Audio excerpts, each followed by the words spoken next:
think we're Oh, going. there we are. And there we have it. Perfect. So, hello there, Luke. What is cooking, my man? How are things in Texas? We're good, man. It's hot. About ready to head to the beach for the weekend. Are you now? Going to go to the beach. Port A. It's not a California beach, but it's pretty decent for Texas. I'm not gonna lie. Oh, yeah? Yeah. All right. Well, it's Friday. Friday. Friday. You know, one of the things that I wanted to talk to you about is one of a guy that I know, he texted me. And if there's anyone that knows my Brett-isms, it's probably going to be you and knowing kind of my whole belief system in things. And I remember talking to him about the 40-year mortgage. And he doesn't come from real estate. So he was actually very, truly, genuinely inquisitive. Right. And I was talking to him about, I'm like, look, rates don't matter, price don't matter. What matters most is the affordability, how much somebody makes. Right. And, you know, it was kind of a new concept to him, but this was conversation happened maybe a few months ago. And he just texted me last night. I didn't respond to it today. And he goes, hey, I was thinking about you because I just read this article about the 40-year mortgage, and I wanted to hear your thoughts about it. My response was, I'm like, well, history often rhymes, and what you don't see in the headlines is many people talking about affordability. And when I said typically when interest rates go down, it stimulates demand and prices go up. Right. I said conversely, when interest rates go up, it stifles demand and prices come down.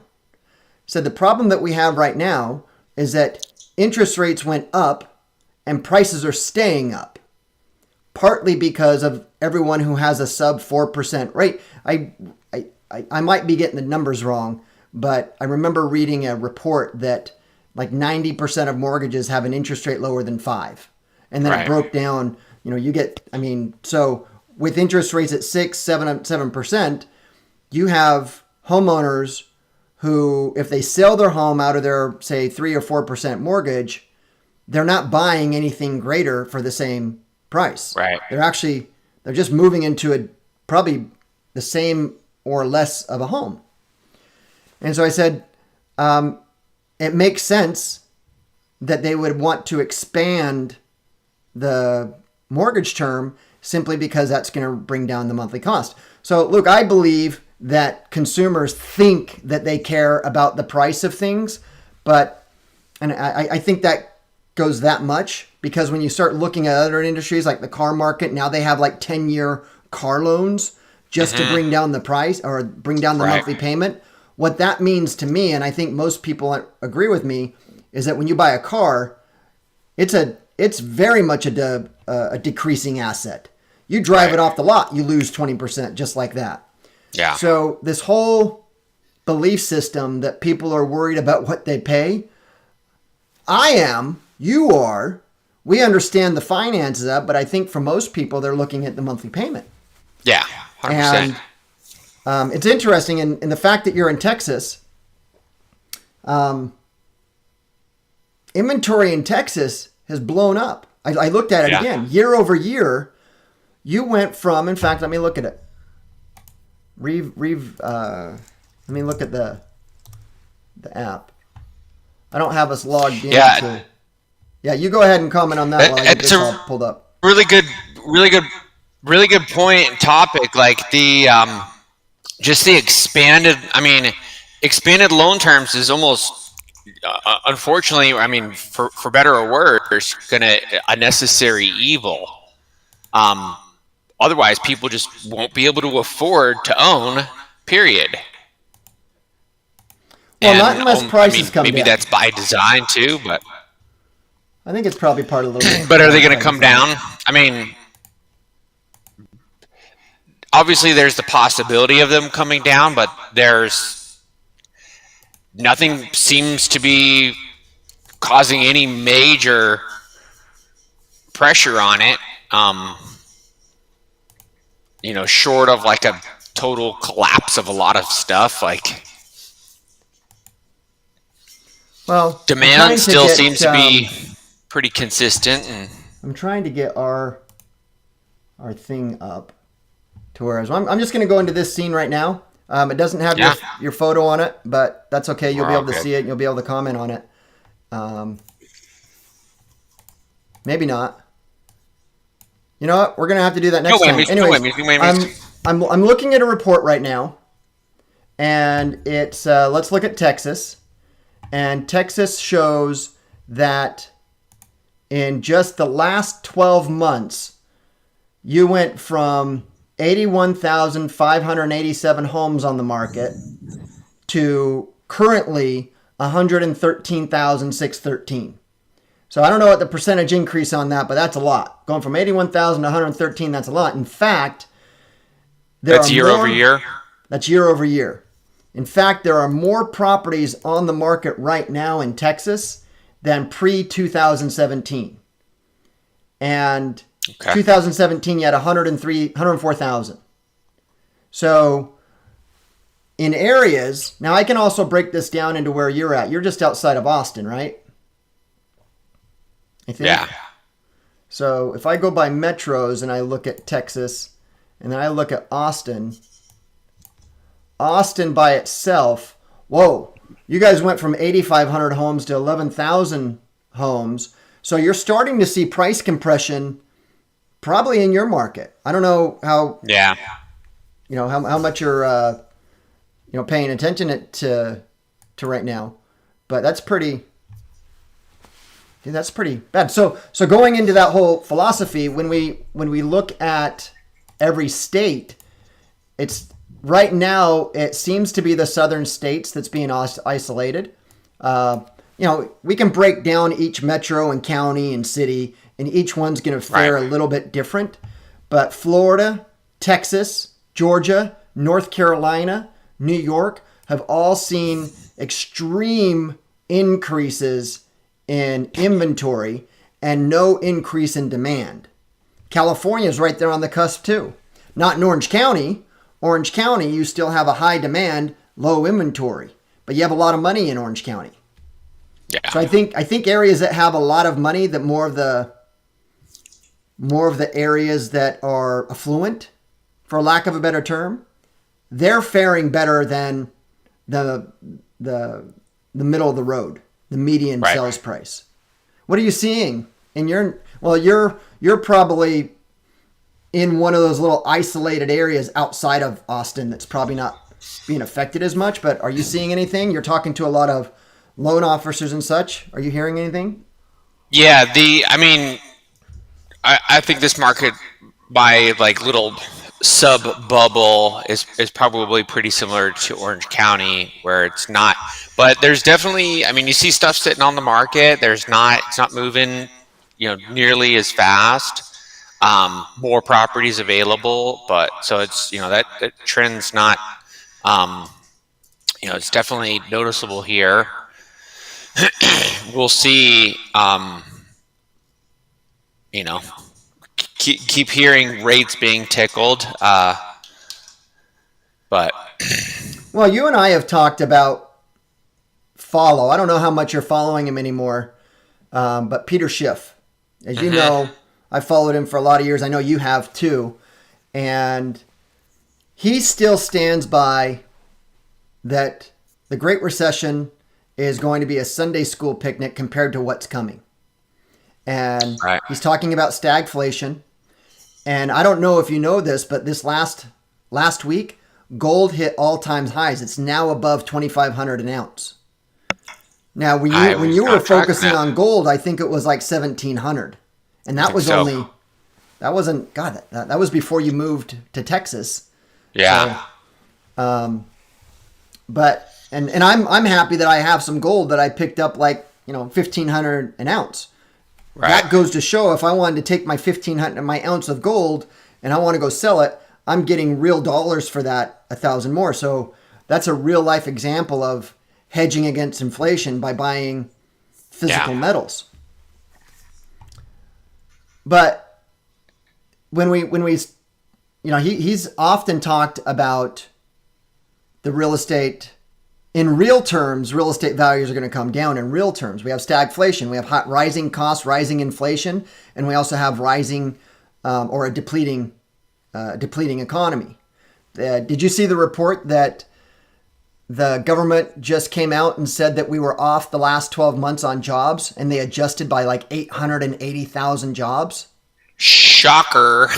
Dude, 880,000. I'm surprised that I actually had to find that from alternative, not the corporate media. Actually, I'm not surprised, but I'm surprised that that's not a bigger headline than what it is. But in an election year, they've got to continue to say how great it is. You can't have that cook in the books information out, you know. If you're raw and everything's so good, we added this many jobs, we're so amazing. Oh wait, we're just manipulating data and lying to your face, basically. So let's talk about how real estate agent and mortgage professionals can combat this market and they can succeed. Because what you and I have talked about in the past is that homes sell in any type of market. They sold in the Great Recession. If you position yourself right, history will show that they sold during the Great Depression if you position yourself right. And it also showed that a lot of homes sold during every single war, going back to World War II. I don't know how much further the data goes. So we know that homes will sell. We know that fewer homes will sell. But we also know, and I've been telling you that I've been rucking every morning. Yeah. And I'm coming up on, I have my own self 100-day challenge. Next Tuesday is going to be my halfway mark. Nice. And I'm down like 17 pounds. Beautiful. Yeah. So, but what do they do? What do agents do? Now, my take on this, and you and I did very, very well on different fronts when the Great Recession happened. I created that large foreclosure team across the country. Here's what I believe. I still think that those who have the listings control the market. That's what I believe. It's always been that. However, where that doesn't work is if you have a seller who is naive to the changes in the market. If you're taking another listing in Texas, in Florida, in North Carolina, in Georgia, and you're pricing it as if it was a year ago, you're pricing it as if things are selling in 2 hours, then you're going to stay on the market a long time. Where the agent or the mortgage broker who's going to, well, probably the agent at this one, because the mortgage broker has to get the loan, where they're going to succeed if they're very, very clear in their copy, very, very clear in their marketing and lead generation, that the market's shifting, because nobody else is talking about it. Nobody's talking about it. Everybody else is just talking about sunshines and rainbows. I think that Florida and Texas are realizing that it's not sunshine and rainbows right now. They have a cloud that kind of moved over. But if you have a properly priced property, it'll sell. Yeah. And right now it's going to be whatever. Look at what's on the market, and you got to be the lowest price on the market right now. Otherwise, you and I saw it, you're going to start chasing that market down. Yeah, that's I mean, any agent worth their salt, is going to have those tough conversations. You know, it's the sellers that don't want to admit to that or don't want to hear that, and think the market was like it was, but on the buyer side, and this is kind of like a side note to that. It's just a very common theme that I'm seeing, and kind of a belief that I have is like where I believe. So the listing, you got to have the listings, list to last, all that good stuff. But I really believe like right now with the way things are going, like we're going to see. Like the buyer agent and loan officer will be the same person. Ooh, that's interesting. That is. No, it used to be that way. It used to be that way before the mortgage industry got so, well, I shouldn't say so regulated, more regulated. Right. There was a time back there in the mid 2000s that they got rid of the mortgage broker. The independent mortgage broker. Now you actually had to go and be a banker And Right. so how do you see that working out? That, there's a lot of laws on the books that you can't hold different, for lack of a better term, billets within a transaction. You can't be the agent and the mortgage broker. Yeah, I mean, there's places that have, and I'm not sure exactly how they're doing it, but they're like doing rev share and stuff on that. But like you see, the NAR coming out, this disclosure, and so it may be a situation where, hey, I will be your buyer agent and I'll do your loan for free, so there won't be any compensation there, or vice versa type of a thing, where there's not some sort of, and we'll see how all that stuff pans out. That's 7 pay grades above this conversation, but the I'm seeing more and more people with mortgage or real estate getting licensed in both. It's becoming more and more common within every single day. The conversations I'm having. Well, look, I'm no not sure if different- that's. Go ahead. No different than anything else is that you have to supplement your income / profit. It's very true. Once you go into the brokerage business, you need those ancillary services. You need to make money off escrow and title and home warranty because the Right. margins are so thin. So when you go down to the agent level, if your margins are thin, then you need to start having other different sources of revenue coming in. I totally get it. Yeah.